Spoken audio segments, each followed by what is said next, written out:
ایک چھوٹی لڑکی عیشا اپنی سوتیلی ماں کے ساتھ رہتی تھی۔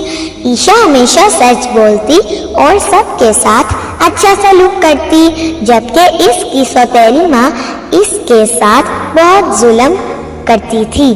سوتیلی ماں عیشا سے سخت کام کرواتی، اسے کم کھانا دیتی اور بغیر کسی وجہ کے اکثر ڈانٹتی تھی، لیکن عیشا نے کبھی اس کی شکایت نہیں کی۔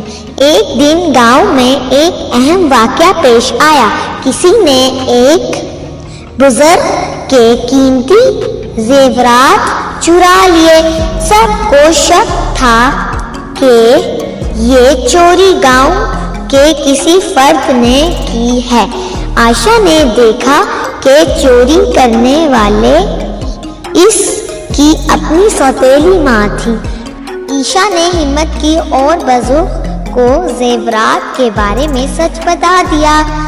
بزرگ نے عائشہ کی ایمانداری اور بہادری کی تعریف کی اور اسے پورے گاؤں کے سامنے عزت دی۔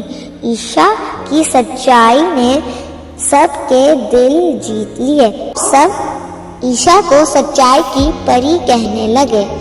ہمیں بھی ہمیشہ سچ بولنا چاہیے۔ جزاک اللہ۔